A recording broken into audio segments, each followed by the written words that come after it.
Welcome to Healthy Minds. I'm Dr. Jeff Borenstein. Everyone is touched by psychiatric conditions, either themselves or a loved one. Do not suffer in silence. With help, there is hope. Today we continue a conversation with Dr. Karl Deisseroth, where we discuss new technologies that are helping us better understand the brain and develop new treatments for psychiatric conditions. One of the things that you speak about in the book that I found very striking, and it's an example of how the clinical informs the science, is in your interactions with a person who has autism and experiences what many people with autism experience, which is difficulty making eye contact, and speaking with that person and getting a sense of why he does that, what's the reason for that. And I'd like you to speak a little bit about what you learned speaking to the person and then how that relates to some of the neuroscience. Yeah, well, this was for someone who has worked hard to develop both the scientific side and the medical side of his life. This conversation with the patient was a really important moment of convergence of the different sides of life. This was a patient who had autism but was verbal, so able to communicate, was able to tell me and discuss to some extent the symptoms and the inner experiences, which is not true of everybody with autism, as you know. And so this patient was interestingly positioned on the spectrum, severe enough to be debilitated, but verbal enough to communicate accurately, which was an incredible opportunity. My patient, someone who I was helping, many people, although we don't have medicines for autism, we can help the comorbid symptoms, including anxiety that these people experience. And so as the psychiatrist, I was helping to treat the anxiety. This was a young man who had very severe anxiety, particularly in social and work situations. Social interactions are very anxiety-provoking if you fundamentally have trouble understanding and keeping up with all the dynamics. And this patient also had other symptoms of autism, including a very profound eye contact avoidance. And this is a common feature in autism. It's very striking to see. There's not just a incidental looking somewhere else, but also quite a marked avoidance when eye contact is made, a immediate flickering away of the eyes as well, as if it's aversive in some way. And so this was a patient I was able to talk to about this, and for all the time taken in the course of going through, MD, Ph.D, residency training, postdoctoral work, this is, sort of a double duty of training and all that, and sometimes you don't always get the feedback that this was a good course to take, this was valuable. But in this moment, it was quite a remarkable thing. I was able to talk to this human being and ask, at this moment, when you make this eye contact and look away immediately, what's really going on? What are you afraid? I was able to ask the patient, and he said no, not afraid. So this was a patient who had every reason to be afraid. Very powerful anxiety, which I was treating, but it wasn't fear, it wasn't anxiety.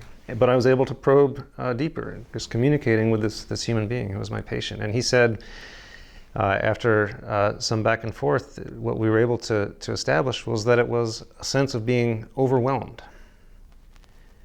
Not fear, but too much information coming through the eye channel of communication. And the vastness and the speed of all that information was too much. He knew it was too much, felt it to be too much, and that was the aversive, fundamental quality of the eye contact, the being overwhelmed with information. Okay, so this not many patients would be positioned well enough on the spectrum to have such a precise discussion about this. And the amazing thing was that this was, over some years of work with optogenetics, this was a concept that we were able to map quite well onto precise and causal neural circuit processes with the overexcitability, the easily triggered nature of cells in certain parts of the brain, actually, which is a feature of autism, as a number of clinical studies, including EEG, can suggest. This overexcitability indeed can limit the information carrying capacity of cells in frontal cortex, for example. And this is something that we could measure precisely in bits per second, that the overexcitability that causes social dysfunction also places limits on the information carrying capacity in cells in this frontal cortex part of the brain.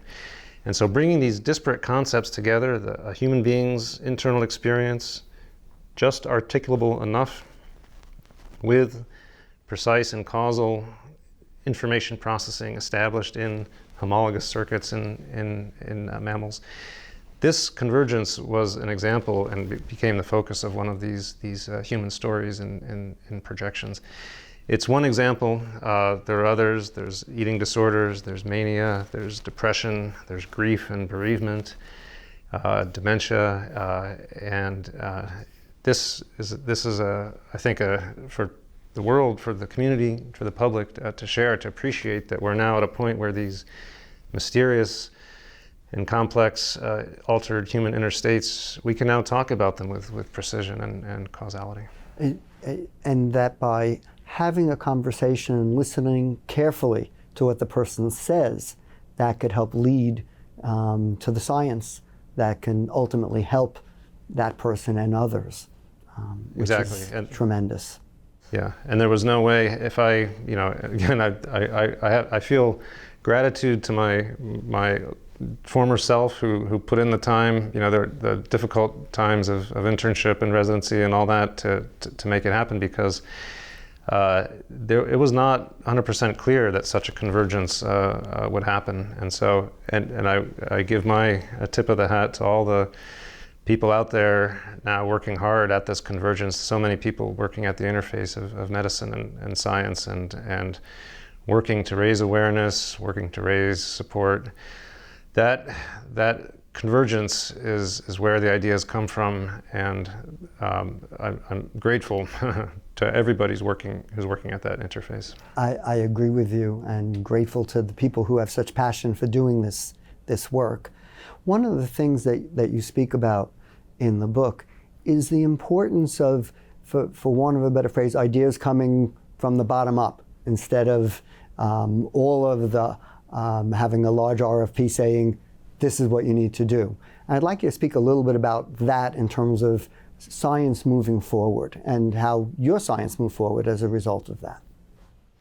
This is a really important point, and this it certainly was not first shown with optogenetics, although optogenetics is a great example of it. It's a recurrent theme in the march of science, is that the big ideas, the things that truly change the landscape of what we can do, of our understanding, are very often not planned, are not part of an ordered process of saying, here's a disease that we must understand, therefore we will devote some large amount of money and a large amount of human resources to this specific disease, and we'll work to understand it.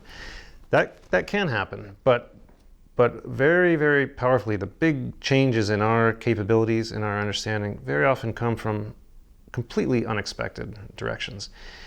And optogenetics is an example. These microbial opsins, these beautiful biomolecules that turn light into electricity, as I mentioned earlier, these were studied for many decades, and actually, you have to go back to the mid-1800s, and a Russian botanist named Andrei Fominzin, who was just studying algae in a dish. He'd collected algae from a freshwater river, the Neva River, near his laboratory, near St. Petersburg. And he noticed when he was able to shine light on one side of the dish, there was a fast movement of these single-celled algae, which have flagella, so they can swim through the water. The algae moved to an optimal level of light very quickly. So this was plant behavior, studied by a botanist more than 150 years ago. And that that curiosity-driven exploration of the natural world, and then later the work beginning in the 1970s, understanding these proteins, and then later the work we did to look at the structure of these proteins and how they work. Basic science from unexpected directions turned out to be the key leverage needed. And so it's something important for all of us as members of society, people who care about the progress of human understanding and of medicine. We have to realize this, that even if one's central goal is medicine, is alleviating human suffering, supporting the pure basic understanding of nature and curiosity about oddities of nature, elegant natural things that don't have any obvious purpose. This can be the most important thing that we do, and that is a story that we tell to the public, we tell to leaders of society, everybody listening now. It's an important story, and one that again, optogenetics is not the first example of this. Many others, but it's a very clear one. Yeah, I think you're making an important point that basic research can make such a big difference. And we don't know where it's going to go often, but it often does result in the clinical advances that change people's lives. I want to ask you about another area of work that you've developed, which is clarity. Tell us what that is and how you developed that. Well, came into being about 7 or 8 years after the first optogenetics experiments, and by this point, between 2010 and 2013, we had optogenetics was working really well all around the world. People were using it. People were understanding which kinds of cells were important in sensations, cognitions, and actions in health and disease. But there was still a level of mystery because we didn't know the precise connectivity. We didn't know the wiring of the cells that we were working with. And we knew where they were, where their cell bodies, the main central part of the cell with the nucleus and the DNA. But we didn't have a clear sense of all their outgoing connections, how they were wired up. And that was really valuable. There were ways to access that sort of question. You can inject cell-filling tracers, and you can slice the brain into innumerable very thin slices to look at those label molecules as they go through the outgoing connections of the cell, the axon. That's incredibly laborious. You lose a lot of information as you make these slices. It's still, you had to slice it because the brain is not transparent. The brain is opaque. It's not that it has pigment that's absorbing light. There's very little color in the brain, but rather it scatters light. And scattering is what happens at the interface of water and lipid. A photon, a light particle, will bounce off in a random direction when it meets an interface of fat and water. And the brain is the most incredible jumble of fat and water interfaces that you could possibly imagine. Every neuron is coated with a layer of lipid of varying thickness of various compositions. And if you try to go more than a couple hundred microns, if you try to go these tiny fragments of fractions of a millimeter, very quickly you lose all resolution of the light because all the light particles are bouncing off in random directions, and you can't see deep in the brain. That's why you have to cut these very thin slices. So what we did was figure out a way to keep the brain intact and make it completely transparent so you could see all the way through it, see the connections of the labeled cells, see where the axon goes, does it branch, does it connect to two different regions. And that was really powerful because the very same cells that one was controlling optogenetically and seeing the behaviors, the actions, you also could understand the connectivity of these cells more deeply. So this hydrogel tissue chemistry, the first form of it we called Clarity, that was in 2013. Now another form we developed called StarMap. We can look at not just the protein, not just a few RNA molecules, but we can look at the transcriptome, all the RNAs, all the expressed genes in each cell as it's still within its intact local environment. And so this is a way of bringing structure, the physicality of the brain, and layering that onto the causal information that optogenetics gives. And so we can see structure and function together at the same time. With all of these technical advancements to study the brain, where do you see this going? What do you expect in 5 years, 10 years, 20 years from now? What will we know that we don't know yet, and what will that mean for people living with various psychiatric conditions? One thing that getting to this deep understanding of the cells that are involved will bring is understanding and treatment. Understanding comes from knowing the components deeply and what they do. It's like a circuit wiring diagram. Understanding how a computer works, you need to know how it's wired up, and you need to know what the parts are, each capacitor, each transistor. You know the parts, you know how they're connected, and you know their function. That's very important, basic understanding. But that also gives you tools for an intervention. If you know all the genes that are expressed, all the proteins, all the little biomolecules that are made by a cell that you know is causal in a disease symptom like anxiety, that gives incredible leverage, because then you can look for targets, molecular targets that cell, that may set that cell apart a bit or a lot from its neighbors, and maybe a protein that a drug could bind to, like a G protein coupled receptor that is expressed more in one kind of cell than another kind of cell in a brain region. Now you're armed with causal knowledge. You know that cell matters. And now, anchored in that causal knowledge, that gives a very firm foundation for developing new treatments. So the future is bright for treatments based on causality, but also the basic science of the brain. At heart, although I'm a psychiatrist, I care very deeply about just the beauty of the brain itself. How does it work? How does it achieve the amazing things it does? And your question, what's the next 5 years going to bring, next 10 years? What we're doing now, and many other groups around the world, we're taking a very whole brain, we're taking a complete view of the vertebrate brain in action as neurons are firing away, doing their jobs. But we're maintaining single cell resolution. We're maintaining track of all the individual cells that are present and firing away in this intact system. We're observing this activity, we're controlling this activity at single cell resolution in the intact functioning brain of mammals and other vertebrates like fish. And the question is, what are the principles? How does this dynamical system, as we call it, this incredibly interconnected network of active elements, how does it control itself? How does it shift toward one decision or one state, one mode of being or another? It's got to have principles, and maybe there's a bunch of little tricks, but there's going to be some big tricks too. There are going to be some big principles that govern how the whole thing works as a unit, as a system, that might strike to the very heart of some of the most interesting questions in neuroscience. I'll give you one example, and this one really bridges almost philosophy and science at the same time, and it has to do with the nature of the self, what we consider as our self. If you think about it, the self, we take it for granted. I'm myself.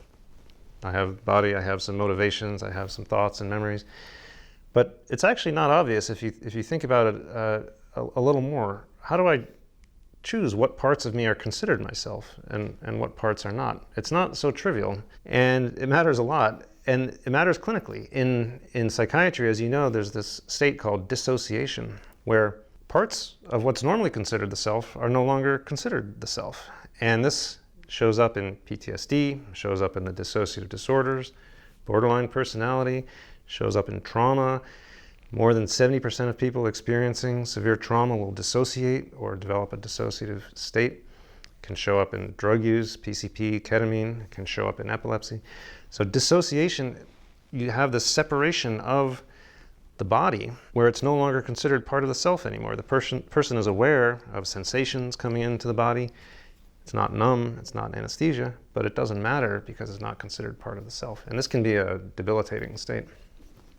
Well, using brain-wide, intact brain methods, we've been able to come to a causal understanding of what dissociation actually is. And a year ago, we published a paper using optogenetics and other methods where we were able to show, both in mouse and in human, how this separation of the self happens. There's activity patterns that become forced out of synchrony in one part of the brain and another part of the brain, and so two parts of the brain can never be active at the same time. They can't form a unified representation, and so they're both active. Neither part is unconscious or asleep, but they can't come together and form a unified representation of the self.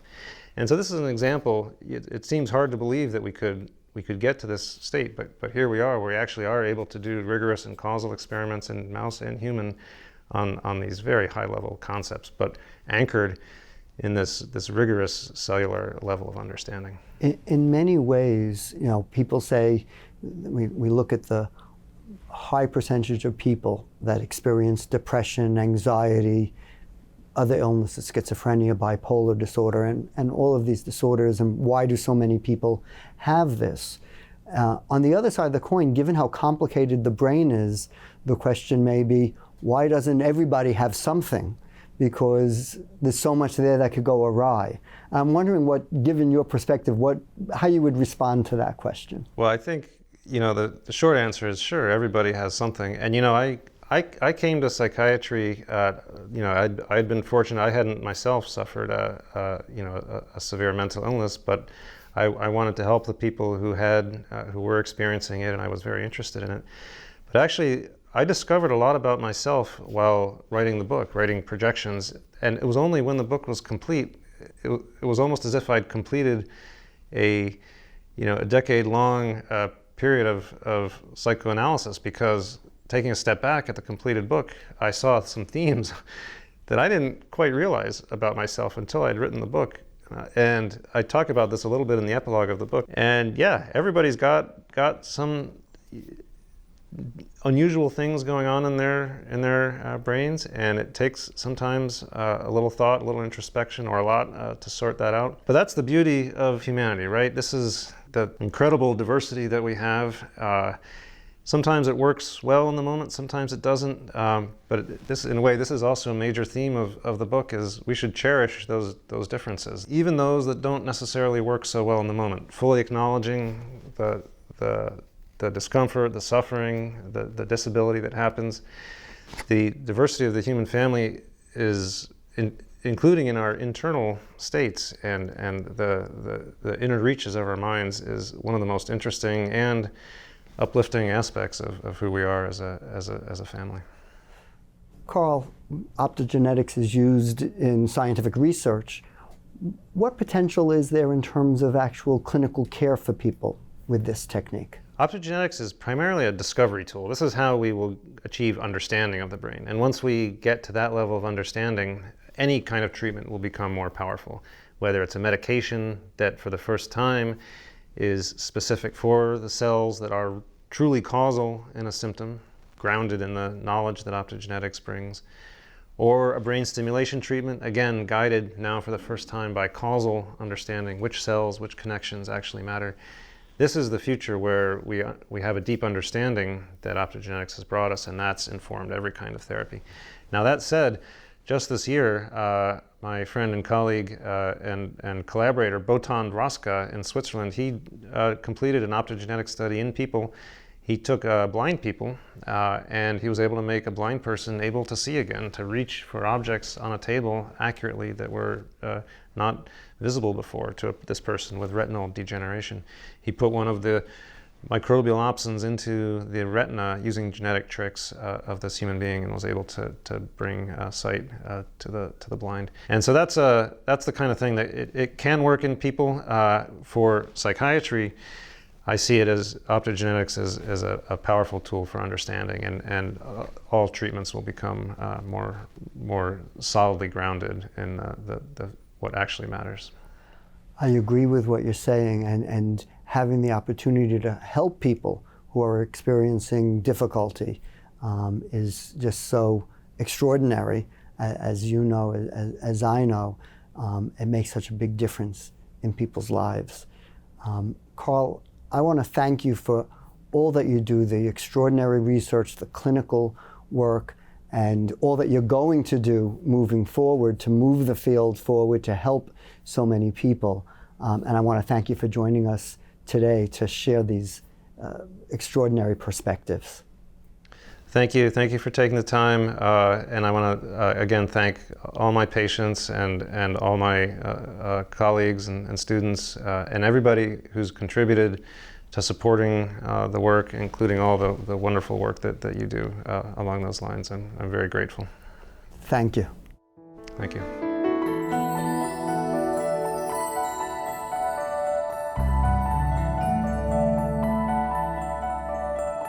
Do not suffer in silence. With help, there is hope.